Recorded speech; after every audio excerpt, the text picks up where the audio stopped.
Radio Cultura presenta El País y los Escritores, un programa de la Sociedad Argentina de Escritores. Todas las voces, todas las letras, un espacio federal para la libre expresión. Un recorrido por adentro del país buscando conocernos mejor. Una hora con buena música y muchos talentos. Una idea de Ricardo Benítez. Producción Viviana del Río. Conducción Dr. Edgardo Miller. Si digo que te levantes es porque creo y siento en tu reacción. Y es que sentado en ese lugar no te puede ver nadie. Sudameris Libros presenta sus novedades editoriales. Escritores en terapia con prólogo de Gabriela Saidon. Pienso, poemario de José Miguel Biotto con prólogo de Alejandro Tarruela. Recuento una vida de película de Edgardo Miller con prólogo de Nicolás Avellaneda. Indio Trujuy de Rodolfo Garavano. Veo, poemario de José Miguel Biotto con prólogo de Antonio Laceras. En venta en Mercado Libre y en todas las buenas librerías del país. Patagonia Rebelde Digital, el periódico de la provincia de Buenos Aires, ahora en la web, política, economía, temas judiciales, noticias policiales y el suplemento Arte y Cultura, en www.patagoniarebeldedigital.com.ar.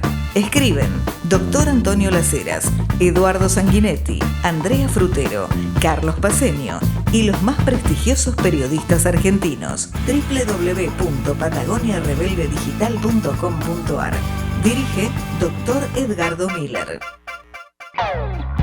Sudameris Libros presenta el nuevo libro de José Miguel Biotto, Pienso, con prólogo de Alejandro Tarruela, en venta a través de Mercado Libre y en todas las buenas librerías del país. El País y los Escritores ha sido distinguido como mejor programa en el rubro cultural con el premio Arcángel San Gabriel. Estudio Jurídico Integral Gatari Lex, especialistas en derecho penal, una solución seria a sus problemas judiciales. Mejor llame a Gatari Lex al 11 15 54 00 23 45. Hola, buenas noches. Un nuevo encuentro con El País y los Escritores, el programa de la Sociedad Argentina de Escritores, la SADE. Bueno, mire, vamos a entrevistar hoy, tenemos el placer de entrevistar a un periodista, escritor, por supuesto, investigador. Lo conocía ya en los 90 en la provincia de Catamarca, cuando cubríamos el caso por el asesinato de María Soledad Morales. Me refiero a Hernán Vaca Narvaja. Hernán, buenas noches, ¿cómo estás? Hola Edgardo, ¿cómo estás? Buenas noches, un gustazo. Bueno, qué placer, qué placer escucharte y recordar aquellos años 90 de tanta información judicial, ¿no? Sí, viejas y queridas épocas de antaño. Mucho. Pasó mucha agua bajo el puente de aquella época Muchísimas, hasta aquí. Sí, la verdad que sí. Sí, recuerdo la cobertura. Bueno, un caso tan notable como ese. Creo que ha sido uno de los más notables del país, el de María Soledad. Fue un caso bisagra, me parece, porque fue el primer juicio televisado en forma directa y estaban recién emergiendo los canales de noticias que transmitían en continuado. Antes eso no existía en la Argentina, así que me parece que fue un caso testigo, que bueno, a raíz de ese caso, ¿te acordás que quedó el primer juicio? Quedó en un escándalo, se tuvo que hacer otro nuevo juicio. Bueno, se fue ajustando un poco la cobertura de los medios y las disposiciones judiciales y bueno, pero fue un caso bisagra, además un caso con una repercusión política tremenda que motivó la intervención en la provincia de Catamarca, la caída de la familia Saad y bueno, y un montón de repercusiones extrajudiciales. Claro, la suspensión del juicio del primero, que fue en el 96, fue por una seña entre el doctor Zampayo y la doctora Azar, que descubrió todo noticias y que, bueno, suspendió. Creo que fue mucho menos grave esa seña que lo que hizo la doctora McIntosh en el juicio Maradona, ¿no? Vos sabés que te estaba por comentar lo mismo. Mirá cómo en vez de evolucionar, involucionamos. Sí, claro, esto fue gravísimo. Sí, pobre familia Maradona, realmente. Qué irresponsabilidad lo de la jueza. Sí, yo no puedo entender cómo... Yo conocí mucho a Juan McIntosh, que me habilitó varias notas, entre ellas la de Fabián Tablado. Y era un tipo serio trabajando. Y la verdad que era un tipo serio. El padre, ¿no? Juan McIntosh. Y esto es inexplicable porque no hay manera de explicar que una jueza quiera convertirse en el eje central de un juicio. No hay manera, ¿no? Porque además, ¿cuál es el beneficio? Sí, y esto habla un poco de la confusión que hay entre los distintos ámbitos, ¿no? Lo que es el Poder Judicial y lo que son los medios, lo que somos los medios de comunicación. Esto que no está claro, no estuvo claro y no sé si alguna vez lo estará, ¿no? No, inclusive ahora renuncia la jueza y le piden, el Colegio de Abogados de San Isidro le pide a Kicillof que no le acepte la renuncia.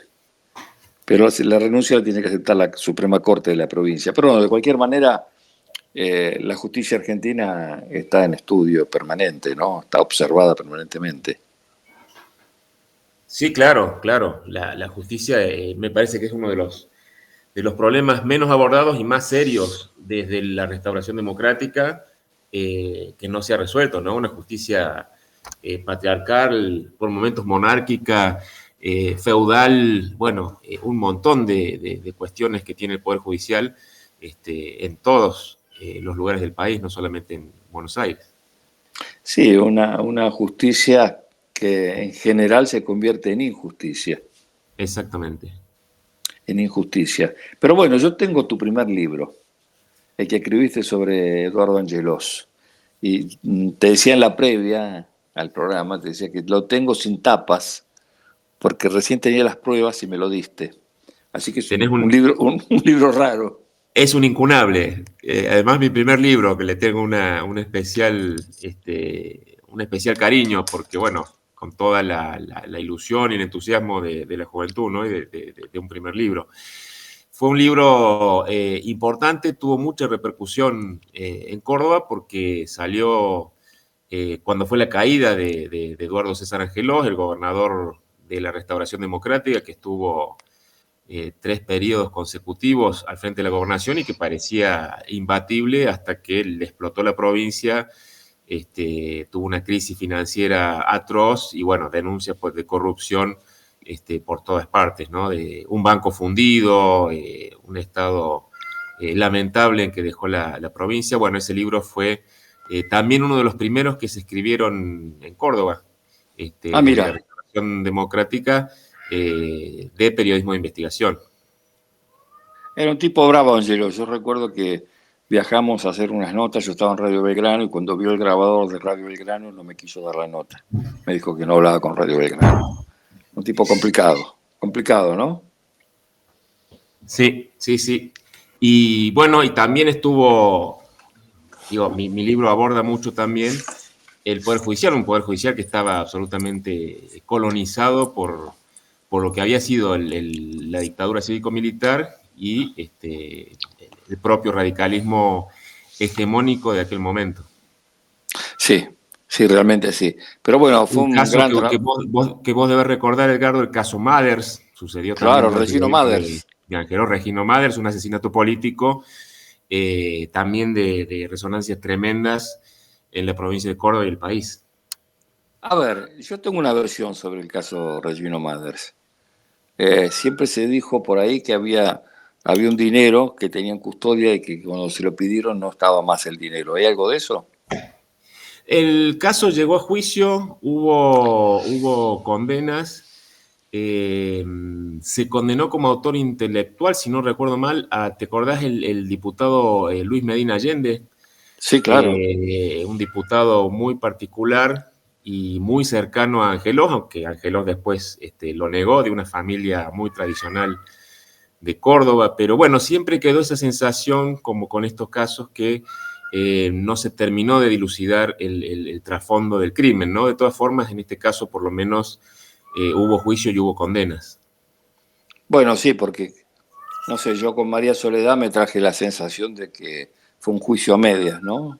Que hubo También. Una conveniencia para cerrarlo, ¿cierto? Porque Exactamente, pero como que quedó a mitad de camino. Bueno, aunque no era políticamente correcto plantearlo en aquel momento, también es un caso que evidentemente no se terminó de dilucidar, por lo menos con todas sus aristas, ¿no? No, no, y bueno, en el caso Cabezas tengo la misma sensación. Aún Sí, más grave lo del caso Cabezas, sí, es posible. mucho más grave. Pero bueno, Catamarca con María Soledad fue un cambio político. Durante muchos años el peronismo no pudo ganar en la provincia. Ujú, ujú. Este, y en Córdoba también, después vino el peronismo de gobierno, o sea que tuvieron su significancia después, ¿no? Su impacto. Sí, un impacto político tremendo.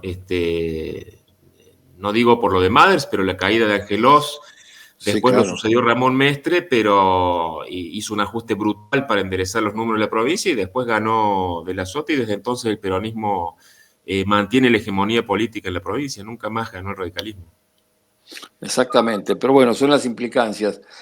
Pero a propósito, yo recuerdo haberte hecho en este ciclo, ya lleva 10 años, una entrevista por un libro que hiciste de Massetti.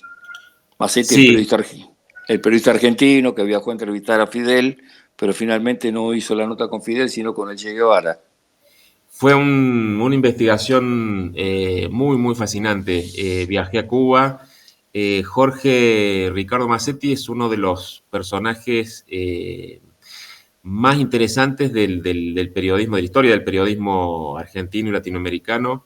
Era muy joven y fue el primer periodista en entrevistar al Che y a Fidel, finalmente sí lo entrevista también, en Cuba, en los momentos en donde todavía no había triunfado la revolución, y tenía algunas particularidades, por ejemplo, cuando él consigue la entrevista y la manda para que la pasen en Radio El Mundo, en Buenos Aires, la entrevista se pierde y no se escucha ahí, sí se escucha en otros lugares de América Latina, pero él decide volver y volver a hacer la entrevista. Para entonces ya el régimen de Batista sabía que él estaba en Cuba, había una contraofensiva brutal del ejército contra la guerrilla, y bueno, y Massetti vuelve a subir a Sierra Maestra y hace por segunda vez entrevista, que es la entrevista que finalmente lo hace famoso y que después transforma en un libro, ¿no?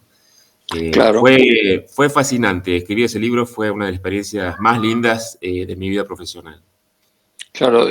Vos sabés que yo compré el reportaje en Montevideo, creo que Ujú. fue en el 2012 o 2013 que fue Paul McCartney, yo viajé a verlo y vendían Montevideo, no me acuerdo si en una feria vendían el CD con el reportaje. Tengo el reportaje.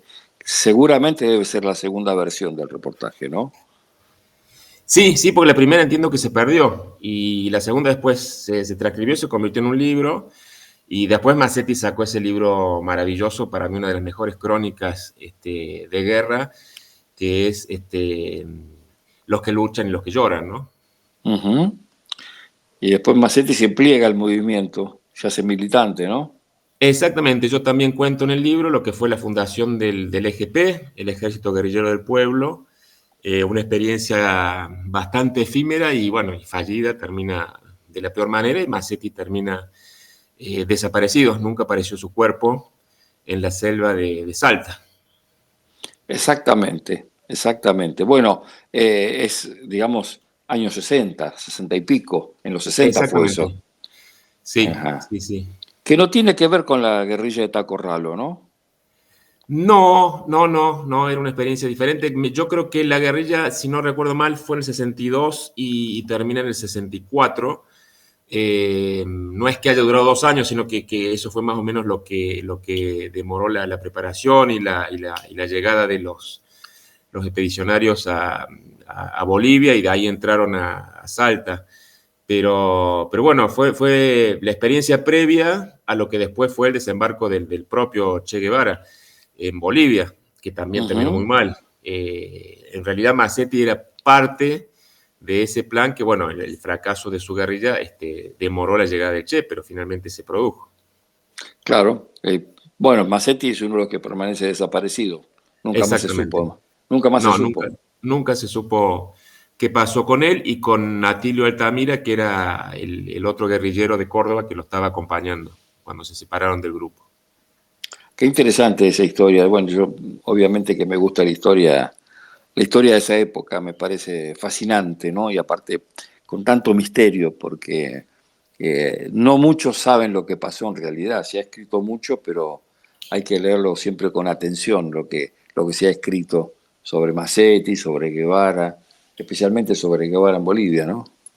Sí, y bueno, en el caso mío como periodista, digamos, la verdadera proeza de Macetti, además de haber hecho esa entrevista, eh, cuando lo convoca ya la Revolución Triunfante, y él crea la agencia Prensa Latina, que todavía hoy está vigente, que es la primera agencia latinoamericana, mundial, digamos, pero con sede y visión latinoamericana de información. Competía con Reuters, competía con AP, con las grandes agencias norteamericanas, y bueno, lo hizo con mucho éxito, convirtiéndose en una voz alternativa a la voz hegemónica de las grandes potencias. Ahí estaba Rodolfo Walsh también. Ahí trabajó, bueno, tenía un equipo impresionante, ahí estuvo Sí, Rodolfo claro. Walsh, estuvo Gabriel García Márquez, estuvo Haroldo Conti, estuvo Pajarito García Lupo. Yo una de las entrevistas más lindas que hice en mi vida fue a Rogelio García Lupo en esa oficina que tenía ahí en Avenida Libertador. Ya estaba grande él, pero tenía una lucidez y una memoria y una sabiduría que a mí me marcaron mucho. Un grandísimo periodista, García Sí, Lupo. enorme, enorme periodista. Grandísimo periodista, grandísimo. La verdad que se lo recuerda poco, ¿eh? Las nuevas generaciones deberían observar un poco. Yo siempre, mira, no hace mucho Crónica Diario me hizo una nota y la tituló con una frase mía. Yo siempre dije que el periodismo es el arte de la observación, ¿no? Claro, claro. Y yo veo que las nuevas generaciones de periodistas observan poco. Sí, yo doy clase en la universidad y bueno, siempre cuento una de los grandes legados de García Lupo, ¿no? Es que en los fúnebres hay un montón de información de vinculaciones sociales. Él decía que leyendo los fúnebres uno sabía o podía hacer una radiografía social de la familia del muerto, ¿no? Y bueno, son tiempos de mucho cambio. Hemos pasado de una sociedad mediática donde la prensa tenía un papel muy importante a esto de la digitalización y las plataformas bueno, que hay una transición que ha sido demasiado rápida, y me parece que estamos tratando todos, sobre todo los periodistas que ya tenemos alguna trayectoria, de ayornarnos sin perder lo rico de la tradición que cargamos en nuestras mochilas, ¿no? No, yo estoy de acuerdo y por supuesto que me sumo, trabajo en streaming también, me parece maravilloso, pero son épocas difíciles para el periodismo, Sí, cuando desde el gobierno central, como nunca en democracia, se ataca y se claro. insta a la población a tenerle odio al periodismo. La verdad que Sí, es algo sí. increíble, un ataque a la libertad de expresión, que pareciera que en Argentina está bien que se diga esto, ¿no? Que el presidente diga que no se odia suficiente a los periodistas debería ser un escándalo mundial, pero bueno, a este presidente se le han tolerado cosas que a ningún otro se le toleraron, vaya uno a saber por qué. A mí me parece porque muchos no se lo toman en serio. Y bueno, pero es el presidente, Edgardo. Ah, pero, claro, ¿vos te imaginás si Alfonsín hubiese dicho eso? Claro, Alfonsín, Cristina, no, era un escándalo internacional, pero bueno, tiene ciertas licencias que el poder mediático concentrado sobre todo le otorga, ¿no? Le concede. Claro, ahí está, ¿ves? La democracia es lo que no pudo nunca legislar en serio sobre los medios. Si una de las cosas Exactamente. que yo le he dicho cuando estaba Teo Guzmán Cinta Otaviano, le he dicho que la ley de medios que se hizo en Argentina fracasó porque no era una ley como debería ser, ¿no? Mm. Era una ley direccionada y en realidad necesitamos una ley de medios. Sí, urgente. Porque Porque, a ver, yo soy abogado de profesión, mi segunda profesión. Para ejercer tengo una matrícula, estudié, me recibí. Yo no Ujú, quiero que se matriculen los periodistas porque obviamente eso limitaría la libertad de expresión, tengo ese pensamiento. Pero ujú. por lo menos tener un nivel de preparación y de exigencia mínimo. Esta es una profesión complicada aparte. Cuando vos transmitís, emitís sonido, estás emitiendo opinión, hay gente escuchando y es algo serio. Sí, y hay mucho chanta y mucho responsable, ¿no? Y eso también le hace mucho daño a la profesión. Pero bueno, seguiste escribiendo. Lo de Macetti es un librazo, no lo tengo. Lo voy a ver si lo consigo porque me encantaría tenerlo. Ya te lo voy a hacer llegar, yo tengo acá algunos ejemplares. Un librazo ese. Pero me interesa mucho porque viste que ahora se han recreado algunas series, algunos casos. Cuando se hizo lo de Monzón, mucho no me gustó, no me pareció, digamos, yo cubrí el caso Monzón y Ajá. no me pareció tan atinada algunas cuestiones, pero no importa. Pero ahora se ha estrenado un caso cordobés, ¿no? Serio, el de Nora Dalmazo, que ustedes los cordobeses se pasaron años investigando. Sí, sí, fue un caso que tuvo una enorme repercusión eh, mediática, política, social, te diría, solo comparable con el caso Morales o con el caso García Belsunce. Acá tuvimos en esos días a todos los canales de televisión de Buenos Aires, desplegados en la plaza, en los tribunales, en la Policía Federal.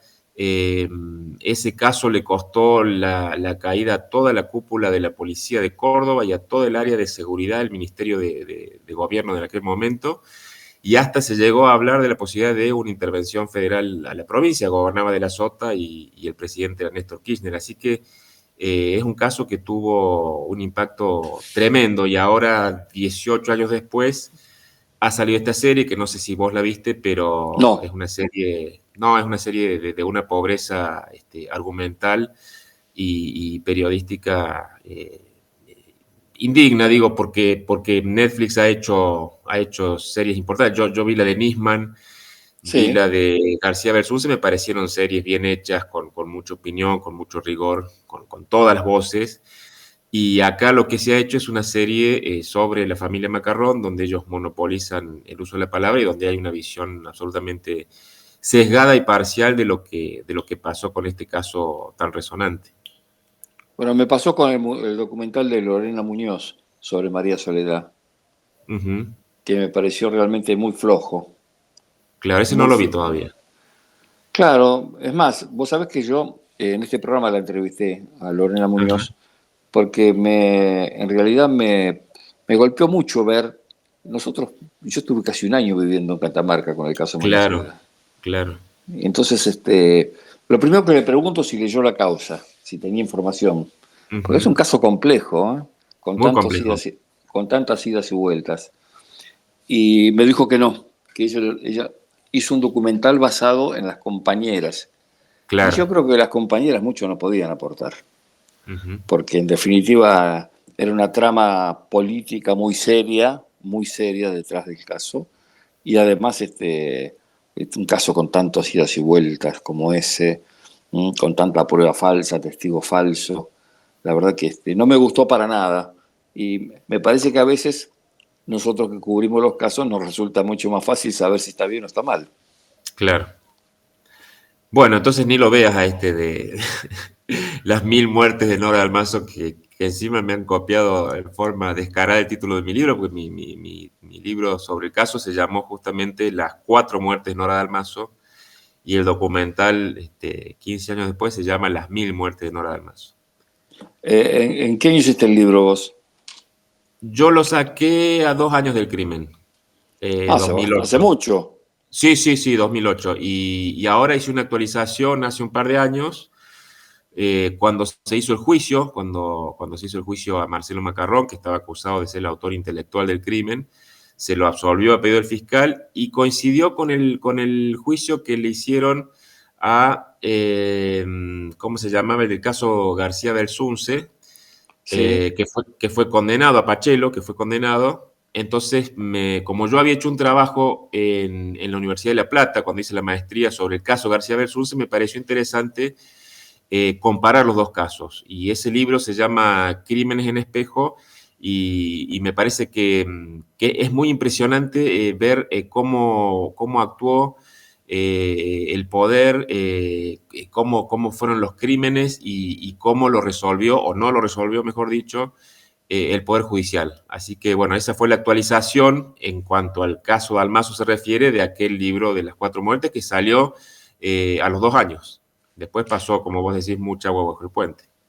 Claro, el de Pachelo, bueno, realmente Pachelo no mató bajo ningún punto de vista a Belsunce. La verdad que es un juicio mamarracho. Pues sabes que yo lo veo seguido a Carrascosa, vive en Luján, y yo Ujú. tengo una casa quinta en General Rodríguez. y Carrascosa me conoce porque yo trabajé en ese juicio. Claro. Y yo tengo información y tengo opinión formada sobre la participación de Carrascosa, ¿no? Por omisión. Carrascosa participa por omisión. Porque Bueno, esa es la... ese libro te lo voy a hacer llegar, ya ganaste 2 libros con esta entrevista, Bueno, buenísimo. porque coincido absolutamente con vos. De hecho, a Pachelo no lo pueden condenar en el juicio y lo condenan en casación, lo cual es una aberración jurídica, como hicieron en su momento con el propio Carrascosa. ¿Te acordás que a Carrascosa lo condenan por encubrimiento y después la Cámara cambia esa condena y lo condenan por homicidio? Eso es una barbaridad. Y lo que lo pudo haber resuelto la Corte, este desaguisado judicial, lo que hizo la Corte fue aplicar el famoso 280, el artículo que le permite desechar una causa sin dar ningún tipo de argumentación, que fue lo mismo que hizo en el juicio que me hicieron a mí la familia Macarrón, y que yo estuve, ya no recuerdo si fueron 13 o 14 años litigando con ellos, hasta llegar a la Corte, y con un dictamen favorable del Procurador General, Víctor Abramovich, un dictamen que es brillante, igual me aplicó el 280, así que me obligan a ir a la Comisión Interamericana de Derechos Humanos porque me denegaron la posibilidad de defenderme en Argentina. ¿Y cómo terminó en la comisión que hiciste? ¿Un amicus? Hice la presentación no hace mucho tiempo, bueno, estoy esperando novedades. Esto Bueno, pues fue sabes, el sí año te escucho. pasado, así que no ha pasado tanto tiempo. Pues sabes que yo tengo práctica profesional en el CELS, donde, Ajá. bueno, la hice a propósito de los amicus. Yo trabajé en el caso Kimmel, Eduardo Kimmel. Ah, bueno, el caso Kimmel es un caso señero Claro, Kimmel, para Kimmel fue, la fue jurisdicción. condenado por nada. Exactamente. Bueno, le arruinaron la carrera, le arruinaron la vida y bueno, después Falleció salió Kimmel, que...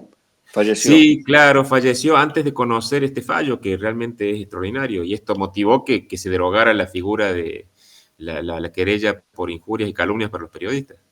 Sí, ya había un fallo sobre la Real Malicia que yo trabajé en los 90, Ujú, pero ujú, lo que pasa es que sobre el caso Kimmel, el que preside la comisión era el Chacho Álvarez.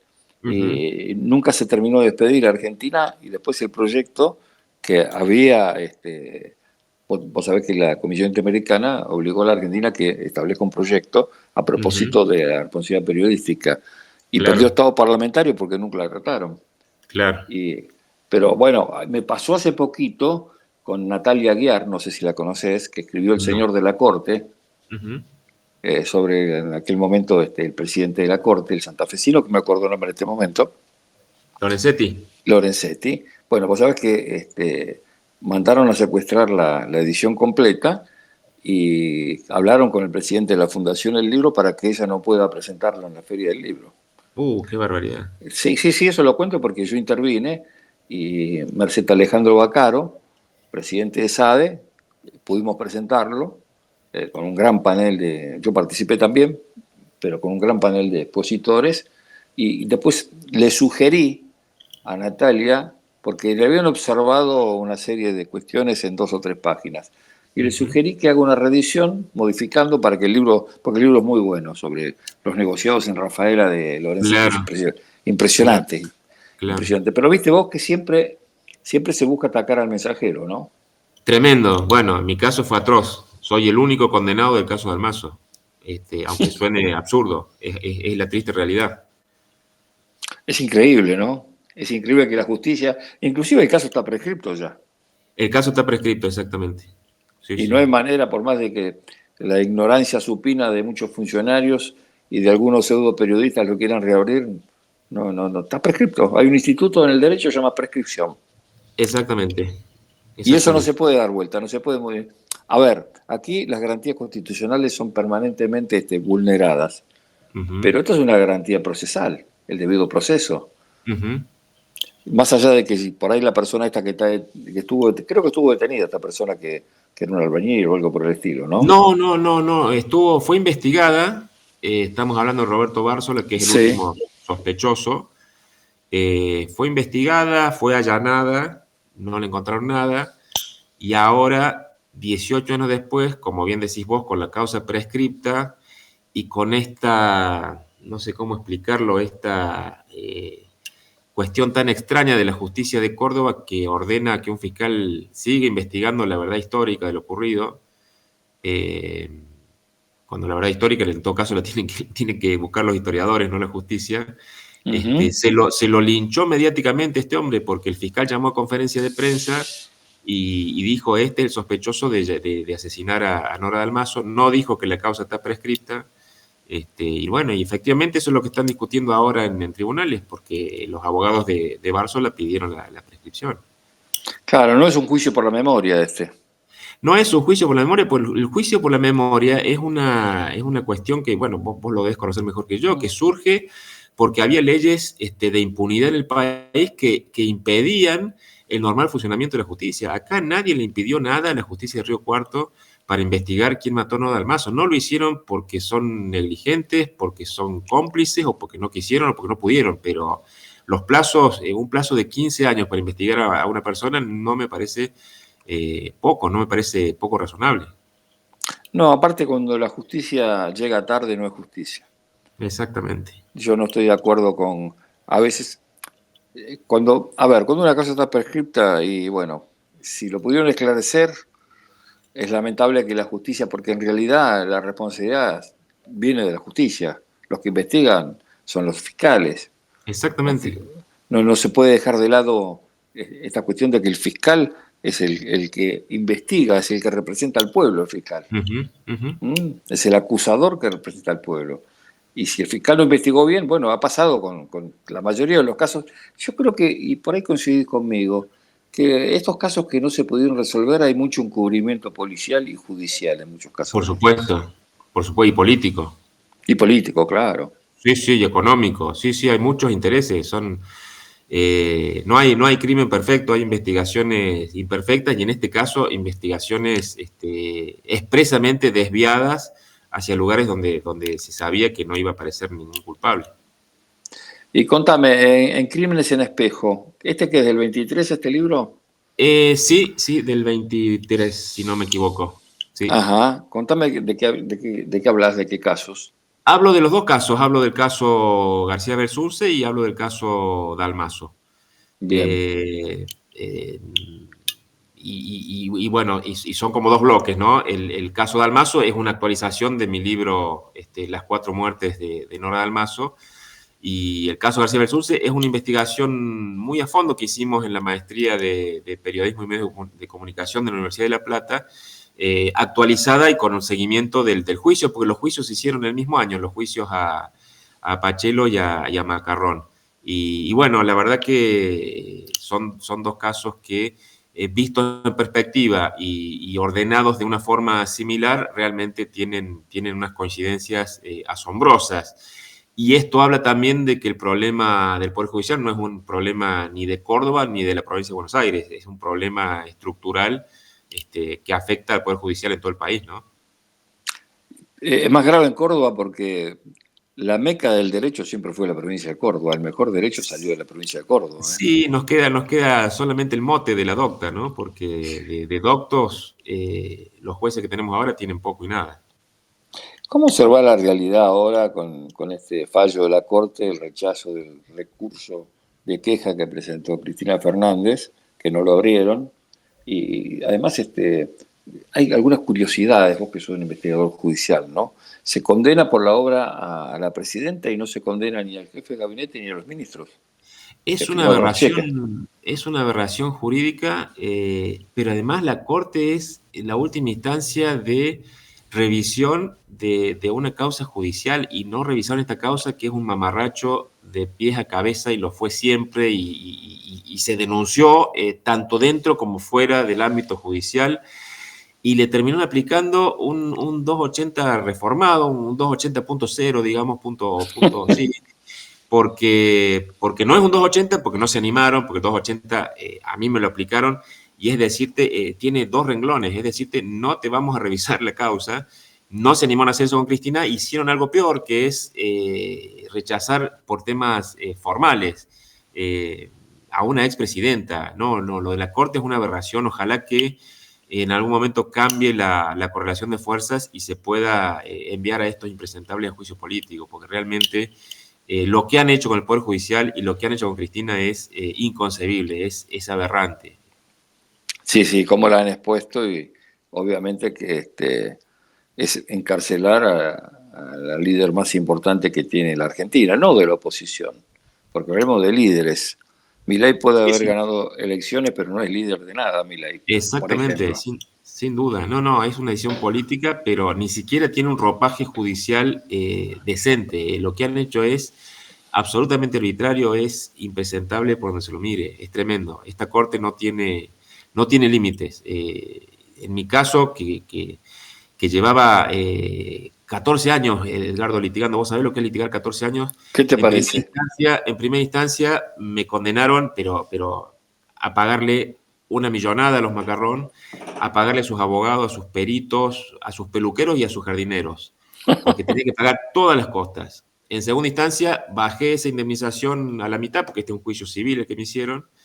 Y en tercera instancia, ya en el Tribunal Superior de Justicia de Córdoba, lo excluyeron de la indemnización a Macarrón padre, porque estaba acusado de ser el autor material del crimen de su esposa, y me condenaron a indemnizar a los pibes. Y logré llegar a la corte en queja, porque por supuesto no me admitieron el recurso, y hay un dictamen que realmente yo lo tengo en un cuadro, porque es espectacular, sobre libertad de prensa de Víctor Abramovich, y aún con ese dictamen favorable, después de 3 o 4 años, porque además te duermen los expedientes el tiempo que ellos quieren, a un mes de jubilarse, el amigo Juan Carlos Maqueda, en defensa corporativa con sus amigos del Tribunal Superior, a quien yo vengo denunciando hace tiempo desde la revista El Sur, me aplicó el 280. Después se jubiló.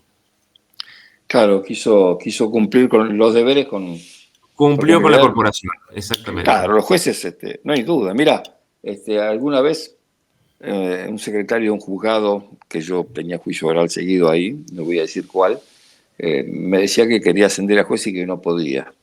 Y yo le dije, anda a ver al obispo. Y Claro, ahora es juez. claro, sí, sí. Bueno, nosotros estamos por sacar en el próximo número de la revista, que cumplimos 20 años con la revista El Sur. Eh, Hubo un almuerzo de la Fundación Mediterránea y bueno, estaban los políticos, los economistas, y estaban los jueces federales y los miembros del Tribunal Superior de Justicia. ¿Qué hacían ahí? ¿Me podés explicar? No, vergonzante, vergonzante como los jueces que iban a los Abrojos a jugar al fútbol con Claro, Macri, los que fueron al lado escondido. A han ver, perdido hasta el decoro. claro, por eso McIntosh hizo el documental. Y yo sabés lo que tengo la sensación, ¿no? Sí, De que McIntosh lo hizo porque alguien conocía su debilidad y le sirvió, porque vos sabés lo que va a significar el segundo juicio, con sí, testigos que ya declararon, sí, las sí, sí, nulidades que van a dar lugar. Ya el tribunal de este año, el que sortearon el 7, sí, dijo que este año el juicio no se hace. Ya, claro. ya Sí, sí, sí, ganaron un año mínimo. sí. Y yo creo que lamentablemente siempre tengo la misma sensación que te debe pasar a vos. Los casos notables y muchos otros que no son notables no Mm, se termina de esclarecer nunca. sí, o se esclarecen a medias. Sí, a media, porque qué sé yo, María Soledad, Luque tenía que ver, Tula también, pero Sí. Hugo Ibáñez no pasó nada, el Gordo Méndez tampoco. Ujú. Arnoldo Sadi, que también tenía que ver, fue preso por otra causa. Es decir, que en definitiva, lo que uno debería, de la mejor manera si fuese gobierno, tratar de que un poder independiente como la justicia, el Poder Judicial debería tener todos los medios y todos los controles necesarios para ejercer la magistratura como corresponde. Es decir, Claro. la justicia es igualdad, dar a cada uno lo que se merece, virtud de dar a cada uno lo que se merece. Y acá no hay justicia, viejo. No, no, evidentemente no. No hay justicia. Bueno, ¿y qué estás preparando para el futuro? No, ahora estoy terminando mi doctorado Bien. y, y después seguramente encararé algún otro proyecto, pero la verdad que estoy muy, muy absorbido por los textos académicos propios del doctorado que estoy haciendo. Ya terminé de cursar y me queda solo la tesis, así que Doctorado son en... en ciencias sociales. Ah, qué Son, maravilla. son esos caminos que uno elige medio tarde y que bueno, cuesta recorrerlos, pero después generan una enorme satisfacción, sobre todo personal y intelectual, ¿no? ¿Dónde estás dando clase ahora? Yo doy clase acá en Río Cuarto, en la Universidad Nacional de Río Cuarto. ¿Qué tal? Bueno, buena universidad, tiene buena fama. Sí, sí, es hermosa, es una universidad importante que le cambió la cara a Río Cuarto porque es una ciudad que vive del comercio y bueno, la universidad le da un movimiento y un vuelo cultural, intelectual muy importante. Y Ahora la muy justicia, castigada por las políticas de Milei, ¿no? Estamos totalmente. muy Vos fíjate, precarizados, muy mal pagos, bueno, echándola y tratando de mantenerla hasta que esto cambie. fíjate que Milei vetó la ley de emergencia para Bahía Blanca, ya con eso te dice todo, ¿no? Sí, sí, es un horror, es un horror. Y la cuestión es del Garrahan y lo demás. Yo ahí en Río Cuarto hice un caso famoso en los 90, que Sí, fue la aparición de dos primitos que murieron encerrados en un heladero, no sé si te sí, acordás. sí, sí, yo no estaba, pero es un caso muy, muy emblemático, muy conocido. Que también la justicia dejó bastante que desear en ese caso, ¿eh? Sí, sí, y esto es importante que lo señales porque vos no viste la serie, pero la serie es una serie totalmente ahistórica y descontextualizada. Y en Río Cuarto tenemos una nefasta tradición de casos impunes. El caso de los chiquitos de la heladera, el caso Flores, un niño que fue Flores, atropellado por un móvil policial y hicieron desaparecer el cuerpo hasta que la causa prescribió y entonces ahí, como la madre no paraba de salir a los medios pidiendo por su hijo, dejaron que se reencontrara con los huesos de su hijo y la causa prescribió, estaba prescripta. El caso Savena, un adolescente que fue secuestrado y desaparecido y su madre se puso a estudiar abogacía, se recibió de abogada, llevó al estrado a los secuestradores y logró que se los condenara. Y bueno, y el caso Dalmazo, donde estuvo implicado el poder político, económico, y bueno, y es la foto más descarnada de la inoperancia del Poder Judicial de Córdoba. había un divorcio ahí en ciernes entre Dalmazo y Macarrón. Eso es una de las hipótesis que se manejaron en algún momento. Fue la hipótesis, casi te diría, central de la acusación con la que Macarrón llegó a juicio, las desavenencias matrimoniales y el testimonio de quien era la amante de Marcelo Macarrón, pero eso en las audiencias ni siquiera se trató y a esta mujer, que era la testigo clave del fiscal de instrucción, ni siquiera la llamaron a declarar. Fue todo una puesta en escena muy, muy, muy patética. Claro, porque se decía que Macarrón era testaferro de alguien importante y que Nora Dalmazo en el divorcio había pedido la mitad de los bienes, entre los que estaban bienes que no eran propiedad de Macarrón, sino que era testaferro. Sí, sí, eso está en la causa. Eso está en la causa. Eso no se pudo probar porque no, bueno, no había propiedades a nombre de Macarrón que justificaran esta teoría, si bien hay una pericia contable en la causa que dice que Macarrón no podía en aquel momento explicar su nivel de vida en función de los ingresos declarados y se sugería que se elevara la causa directamente a la FIP. Pero bueno, la causa no avanzó para ninguna estas cuatro hipótesis, que después podríamos agregar una quinta, que, bueno, que quedó en impunidad, quedó en un juicio absurdo con una acusación sin sustento, que era la teoría del sicario, y con un fiscal que en su último acto le terminó adosando, si bien pidió que se le declarara víctima de violencia de género, le terminó adosando un nuevo amante porque dijo que él descartaba la presencia del sicario porque lo que había escuchado en el debate, los peritos sobre todo, decían que había habido sexo consentido, por lo tanto, había sido un crimen, como antes se decía, pasional, y eso descartaba la teoría del sicario. Y bueno, ahora fíjate vos, algunos meses después, se imputa con la causa prescripta a Roberto Bárzola y se lo acusa de haber violado a Nora Almazo. Es decir, es todo un contrasentido. Y la última para liberarte. ¿De qué te acusaron los Macarrón por tu libro? Daño moral. En ¿Por un caso, alguna parte especial del libro? ¿Alguna ellos cuestión? presentaron algunas ejemplares de la revista El Sur. En Ujú. realidad fue un apriete burdo, que denunciaron a 3 periodistas. Vos recordás lo que fue este caso. Este caso estaba en los noticieros de todo el país, de todas las provincias y casi te diría de buena parte del mundo. pero denunciaron solo a 3 periodistas de Río Cuarto, que teníamos medios muy chiquitos. Yo tengo una revista mensual que en aquel momento estaba empezando a llegar a Córdoba, era una revista casi, te diría, que circulaba estrictamente en Río Cuarto.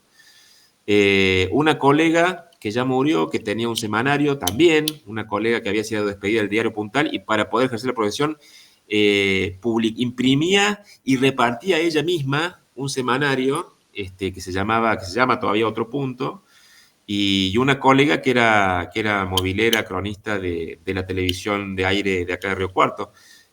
No demandaron a los grandes medios, no demandaron a los que ellos dicen que les ocasionaron este tremendo acoso mediático, así que pidieron plata y bueno, y al otro día de la sentencia del Tribunal Superior de Justicia, aunque nosotros presentamos un escrito diciendo que íbamos a ir en apelación a la Corte, al otro día retiraron el dinero y se dieron por satisfechos. Ajá, o sea que tuviste que pagar al final. Sí, tuve que pagar. Qué increíble. La verdad, me dejas sin palabras. Sí, tuve que pagar y soy el único condenado del caso Dalmazo. Es la historia al revés. Bueno, la verdad que es sorprendente. Bueno, espero que andes bien. La verdad que hablamos de temas que coincidimos plenamente porque, bueno, es lo que pasa en la Argentina, tristemente, ¿no? Sí. Porque es triste ver que nuestra justicia, yo en mi doble condición de periodista judicial y abogado. Claro, y abogado, sí. Sí, las cosas que uno ve en la justicia está Yo no soy abogado, pero he aprendido mucho, sobre todo con este juicio que me hicieron, porque me he tenido que defender de una acusación absurda, porque yo no hice otra cosa que reflejar las vicisitudes de una causa que, bueno, ha sido famosa por todas sus idas y vueltas, ¿no? Entonces, pretender exigirnos a los periodistas que corrijamos la mala praxis judicial me parece que es un absurdo. Pero bueno, lo había dicho con medular precisión Abramovich, pero la Corte prefirió aplicar el 280. Qué bárbaro. Bueno, muchísimas gracias, Hernán. Te mando un gran abrazo. Después combinamos por los libros y... Te mando un abrazo grande y te iba a decir, después combinamos por los libros, mándame tu dirección y yo de alguna forma te los hago llegar. Te mando un gran abrazo. Muchísimas gracias. Abrazo enorme. Gracias a vos. Hernán Bacanarvaja, hablando del caso Dalmazo y de otros casos, periodista de Córdoba, un gran periodista, gran investigador en El País y los Escritores. Pequeña pausa y en instantes la parte... País y los Escritores, un programa de la Sociedad Argentina de Escritores, un recorrido por adentro del país buscando conocernos mejor. Conducción, Edgardo Miller, todos los jueves a las 23 por Radio Cultura. El País y los Escritores, 10ª temporada. Bueno, qué interesante, ¿no? Hablar con Bacanarvaja y coincidir en estos casos que me tocó cubrir, que él investigó. Qué curiosidad, ¿no? En el caso de Dalmazo, el único condenado es el periodista que publicó e investigó. O sea, algo increíble. Pero bueno, tiene que ver que el caso de Dalmazo está vigente por la serie de Netflix. Y yo no la vi, ni la pienso ver, pero de cualquier manera es interesante para aquellos que les gustan los casos judiciales, que la vean. Señores, como es habitual, Nicolás Nico, Jan Caglini, operación técnica, la señora Viviana del Río en la producción, Ricardo Benítez Alcántara, nuestro investigador periodístico. Mi nombre es Edgardo Miller. Esto fue todo. Esto fue un capítulo más del País y los Escritores. Muchas gracias y hasta la próxima. Hasta aquí El País y los Escritores, un programa de la Sociedad Argentina de Escritores. Hasta nuestro próximo encuentro.